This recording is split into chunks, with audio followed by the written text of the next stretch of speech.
Hi all, welcome back to another vlog. So ఇదొక lazy day vlog అనమాట. ఆ రోజు నాకు ఇంట్లో వంట పని లేదు. యాక్చువల్గా బ్రేక్ఫాస్ట్ అండ్ లంచ్ మా నేబర్ వాళ్ళ ఇంట్లో ఈవెంట్ ఉంది.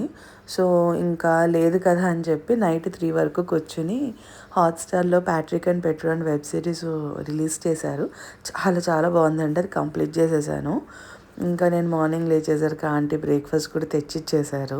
మళ్ళీ మొహమాట పడతానేమో రావడానికి అని. నేను ఇంకా ముందు వీడియోలో పెట్టాను కదా చికెన్ కారప్పొడి, అది కూడా పెట్టుకుని తిన్నాను అనమాట. చాలా బాగుంది కారప్పొడి. ఇంకా ఆఫీస్ లాగిన్ అయిపోయి వర్క్ చేసుకున్నాను.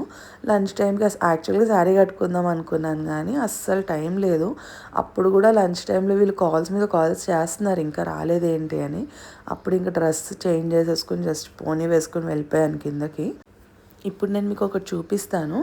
సో అదేంటి అంటే ఫిబ్రవరిలో మా మమ్మీ ఒక వీడియో చూసి నువ్వు కూడా అలా స్టార్ట్ చేయి, నేను చేస్తాను అని తిరుపతి నుండి నాకు కిడ్డీ బ్యాంక్ కొనుక్కుని వచ్చారు. అప్పుడు తిరుపతి వెళ్తే మా మమ్మీ చేత్తోనే వేశారు ఫస్ట్ మనీ. నాకు సెంటిమెంట్ అలాగే మా మమ్మీకి కూడా సెంటిమెంట్. హ్యాండ్ బ్యాగ్ కానీ ఏదైనా ఫస్ట్ అందులో డబ్బులు నేను పెడితే ఎప్పుడూ ఎంతో కొంత డబ్బులు ఉంటాయి చేతిలో అని మా మమ్మీకి సెంటిమెంట్. నాకు కూడా అదే సెంటిమెంట్. సో మా మమ్మీని వేయమని చెప్పాను. టచ్ వుడ్ 2.5 months అస్సలు ఏ ట్యూస్డే కానీ ఫ్రైడే కానీ ఆపు లేకుండా ఏదో రూపంలో నా దగ్గర నిజంగా ఆ టైంలో క్యాష్ లేదనుకోండి, ఏదో రూపంలో ముందు రోజు నాకు క్యాష్ వచ్చేదండి ఇంట్లోకి. అలాగే నేను డబ్బులు వేసేదాన్ని అనమాట. 2.5 months తర్వాత తీసేశాను. అది కూడా ఏదో పిచ్చి ఖర్చులు కాదులేండి, ఒక ఇన్వెస్ట్మెంట్ కోసమని తీసాను మనీ బయటికి. సో మళ్ళీ స్టార్ట్ చేద్దాము అని దాంతోపాటు ఈసారి స్టీల్ కూడా తీసుకున్నాను అనమాట. ఇది వచ్చేసరికి ఏంటంటే ఎవరైనా వచ్చినప్పుడు మనీ పెడతారు కదా, అలా వేయడము, లేదా ఎమర్జెన్సీ క్యాష్ కింద ఉండేటట్టు ఉంటుంది అని చెప్పి ఇది కూడా ఆ చెక్కతో ఉన్న దాని కిడ్డీ బ్యాంక్ మోడలే, బట్ స్టీల్లో. సో ఈ రెండు కూడా తీసుకున్నాను. అలానే ఈరోజు ట్యూస్డే కాబట్టి మళ్ళీ మనీ వేశాను. చెక్క కిడ్డీ బ్యాంక్లో మాత్రం ఖచ్చితంగా ఒక పర్టికులర్ అమౌంట్ అనుకున్నాను, అదే వేస్తానన్నమాట ప్రతి ట్యూస్డే అండ్ ఫ్రైడే. ఇందులో ఏమైనా నాకు ఇంట్లో ఎక్స్ట్రాగా మనీ గబుక్కుని కనిపించినా ఏదున్నా తీసుకెళ్ళి స్టీల్ దాంట్లో వేసేస్తున్నాను. సో దట్ మనీ సేవింగ్స్ ఉంటాయి. ఎక్కడ పడితే అక్కడ లక్ష్మీదేవి ఉండరు ఇంట్లో అని చెప్పి అలా పాడేసి అన్అటెండెంట్గా ఉండరు అని. ఇంకా ఆ రోజంతా నాకు మా వారికి చాలా చిరాగ్గా చాలా లోగా ఉంది మా డే.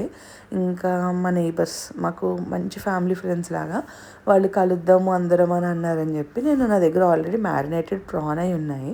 సో స్టార్టర్స్ లాగా చేస్తాను, తిందాము అని అనుకున్నాం అనమాట. నైట్ కలుద్దాము అని. ఇంకా అప్పటికప్పుడు అనుకున్న ప్లాన్ కాబట్టి నేను డీప్ ఫ్రిడ్జ్లో పెట్టేశాను ప్రాన్స్. అది ఏంటంటే కూలింగ్ తగ్గాలి కదండి, అవ్వట్లేదు అని చెప్పి నేను ఫస్ట్ టైం ఓవెన్లో డీఫ్రాస్ట్ ఆప్షన్ యూస్ చేశాను. మా వారైతే ఆ ఓవెన్ వచ్చిన దగ్గర నుండి ఆ కేక్ పాప్కార్న్ ఆప్షన్ తప్ప ఇంకోటి వాడలేదు, మొత్తానికి వాడామని నవ్వారు. బట్ డీఫ్రాస్ట్ ఆప్షన్ చాలా బాగుంది. ఇంకా అది యూస్ చేసేసాను. బాగా డీఫ్రాస్ట్ అయ్యాయి ప్రాన్స్. అలా అని కుక్ అవ్వలేదన్నమాట. ఆప్షనే అదంట. డీఫ్రాస్ట్ అవుతుంది కానీ కుక్ అవ్వదు ప్రాన్, అండ్ ఆ కలర్ అనేది పోదా, మ్యారినేషన్ మనం చేసిన కలర్. సో బాగుంది. నేను ఇంకేంటి అంటే వెజ్ వాళ్ళకి కూడా అన్నారు కాబట్టి వెజ్ వాళ్ళ కోసం అని చెప్పి మష్రూమ్ స్టిర్ ఫ్రై చేశాను బటర్ వేసి. ఇంకా కావాలంటే కొంచెం గార్లిక్ పీసెస్ అవన్నీ వేస్ట్ చేస్తే ఇంకా బాగుంటుంది.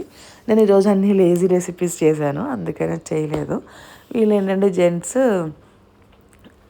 మా బ్యాచ్లో ఒక 90% వాళ్ళకి లివర్ ఇష్టమండి. సో లివర్ కూడా తెచ్చుకున్నారు. నేను తర్వాత ఫ్రై చేశాను, అది నేను ఇంకా చూపించలేదు వీడియోలో. సో మష్రూమ్ స్టిర్ ఫ్రై పెట్టేసి దాంతోపాటు పక్కన ప్రాన్ ఫ్రై కూడా పెట్టేశాను అనమాట. నేనేమో ఇది చేస్తూ వంట పని చేస్తున్నాను. ఆల్రెడీ టైం అప్పుడు అరౌండ్ 5:20 అవుతుంది.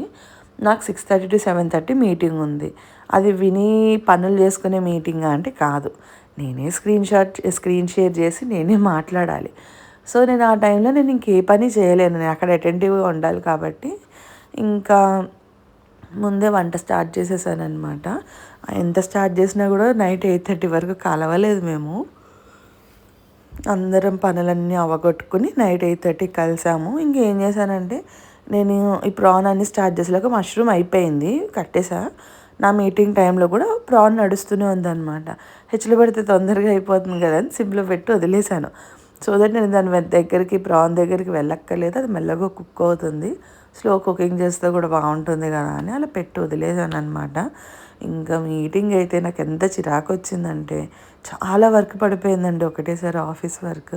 ఇప్పుడు కూడా వాయిస్ ఓవర్ ఇస్తున్నాను కానీ వర్క్ స్టార్ట్ చేయాలి నేను. ప్రాన్ అయితే మా వారు పెద్ద పెద్ద ప్రాన్స్ దొరికాయని మొన్న తీసుకొచ్చారు చికెన్ తేవడానికి వెళ్ళినప్పుడు. నేను పులావ్ చేద్దామని చెప్పి మ్యారినేట్ చేసి పెట్టా దమ్ బిర్యానీ చేద్దామని. సో లక్కీగా అనుకోకుండా మీట్ అవుదాం అనుకున్నాం కాబట్టి అది సరిపోయిందనమాట మాకు. చాలా బాగా వచ్చిందండి ప్రాన్. నేను ఎక్స్ట్రా మళ్ళీ విడిగా మసాలాలు ఏం వెయ్యలేదు, ఎందుకంటే ఆల్రెడీ మ్యారినేట్ చేసి ఉంచాను కాబట్టి ఆ మ్యారినేషనే సరిపోయిందనమాట. పీసెస్ బాగా పీల్చుకున్నాయి మసాలాని. అందరూ కూడా చాలా బాగుందన్నారు. తక్కువ నూనె వేసి చేశాను, అది కూడా గానుగ నూనె వేసి చేశానమాట. చాలా బాగుంది. ఇంకా దాంతోపాటు మళ్ళీ మా నైబర్ దగ్గర మ్యారినేటెడ్ పన్నీర్ అవి ఉన్నాయని చెప్పి తను అవి కూడా తీసుకొచ్చారనమాట. దాన్ని కూడా ఇంకొకసారి నేను కొంచెం ఎక్స్ట్రా మసాలాస్ ఇవంతా వేసి పెట్టాను. సో దట్ ఎవరికి ఏం నచ్చితే అది తింటాము అని చెప్పి. మీకు కానీ ఇలా ఫ్రెండ్స్ ఉన్నారండి మీ మూడ్ని హై చేయడానికి, మీతో మంచిగా టైం స్పెండ్ చేయడానికి అడగంగానే రావడము, లేదా సడన్గా అలా అప్పుడప్పుడు కలవడం అలాగా? మాకైతే లక్కీగా మా నైబర్స్ అలానే ఉన్నారు. సో వాళ్ళకి బాగా అనిపించకపోయినా వాళ్ళ డే అందరం కలుస్తాము, మాకు బాగా అనిపించకపోయినా మా డే వస్తారు. సో అలాగా మోస్ట్లీ వీక్లీ వన్స్ ఆర్ 10 డేస్కి ఒకసారి మాత్రం ఖచ్చితంగా కలుస్తామన్నమాట. మాకు ఈ రీజన్ కావాలంతే కలవడానికి. అఫ్కోర్స్ లేడీస్ అయితే ఇంట్లోనే ఉంటాము, నాది వర్క్ ఫ్రమ్ హోమ్ కాబట్టి కపుక్కున అటు ఇటు తిరుగుతూ ఏదో రూపంలో కలుస్తాము. జెంట్స్ కూడా అంతే, వర్క్స్తో బిజీ ఉంటారు కదా, వాళ్ళు కూడా ఆఫీస్కి వెళ్ళి రావడం. అందుకని అట్లీస్ట్ 10 డేస్కి ఒకసారి మినిమం కలుస్తామన్నమాట, కలవకుండా ఉండము. దానికన్నా ఎక్కువ రోజులు అయిపోయింది బై మిస్టేక్ అంటే మాకే ఏదోలా ఉంటుంది. ఏదో ఒక రీజన్ పట్టుకుని మరీ కలుద్దాము, ఈరోజు కూర్చుందాం అందరం కలిసి అలాగా సరదాగా అని అనుకుంటాం అనమాట. ఇంకా మేము ఏంటంటే 4 ఫ్యామిలీస్, సో మాకు అలా అలవాటు అయిపోయింది. ఈరోజు ఏంటి అంటే మా ఒక నేబర్ వాళ్ళ ఇంట్లో ఈవెంట్ అన్నాం కదా, తనకి బాబు పుట్టాడు. మళ్ళీ నెక్స్ట్ డే వెళ్ళిపోతుంది వాళ్ళ మదర్ వాళ్ళ ఇంటికి, ఒక 5-6 మంత్స్ రాదు. సో తను రాదు కదా, మళ్ళీ 6 మంత్స్ వరకు కలవమని చెప్పి ఆ వంక పట్టుకొని అది ప్లస్ మాకు కూడా అంత బాగా అనిపించలేదు, డే అంత చిరాగ్గా ఉంది. లీవ్ పెడదాము అంటే లీవ్ పెట్టే ఆప్షన్ కూడా లేదు, ఆఫీస్ వర్క్ అంత ఎక్కువ ఉంది. సో అందుకని చెప్పి కలుద్దామని అనుకున్నాం. అప్పుడు కూడా కలిసాం కానీ నేను ఏంటంటే వర్క్ నెక్స్ట్ డే పోస్ట్పోన్ చేసుకున్నాను. మా వారికి అయితే అది కూడా ఆప్షన్ లేదు. పాపం ఆయన మధ్యలో కాసేపు వెళ్ళి మళ్ళీ మీటింగ్స్ అటెండ్ అయ్యి వచ్చారు. సో ఇక్కడ మష్రూమ్స్లో ఏంటి అంటే బటర్ వేసి మష్రూమ్స్ వేసి అది సాటే చేసేసుకోవాలి. అప్పుడు మష్రూమ్స్లో ఉన్న వాటర్ మొత్తం ఇవాపరేట్ అయిపోవాలన్నమాట, వాటర్ అంతా రిలీజ్ చేస్తుంది. ఆ వాటర్ అంతా ఇవాపరేట్ అయిపోయాక అప్పుడు జింజర్ గార్లిక్ పేస్ట్, పసుపు, ఉప్పు, పసుపు అక్కర్లేదు సారీ, ఉప్పు, మిరియాల పొడి, కొంచెం కారం అలా లైట్గా కలర్ మారడం కోసం వేసి బాగా వేయించాలంటే చాలా బాగుంటుంది. High in protein with good fats, ఎందుకంటే బటర్ వేస్ట్ చేస్తున్నాము. సో చాలా మంచిది హెల్త్కి. కావాలంటే ఈ సాటెడ్ దాంట్లోనే కొన్ని ఎగ్స్ కూడా వేసేసి కలిపి అదే మష్రూమ్ ఆమ్లెట్ కింద కూడా వేయొచ్చు. మా ఇంట్లో మా బ్యాచ్ మొత్తంలో అందరికీ ఫేవరెట్ అనమాట అది. సో అది చేశాను. ఇది కూడా ప్రాణాల సిమ్లో వదిలేస్తే దానికి అదే కుక్ అవుతూ ఉంది మెల్లగా. నాకు ఇంకా ఇబ్బంది ఉండదు, మీటింగ్ టైంలో మాడడము అలా ఏముండదు అనే ఉద్దేశంతో సిమ్లో పెట్టి కుక్ చేశాను. ఇంకా లాస్ట్లో ఇవి మా స్పెషల్స్ అనమాట. చాలా బాగా టైం స్పెండ్ చేసాము. 11కి ఎప్పుడు క్లోజ్ చేసాము అందరం. Do subscribe.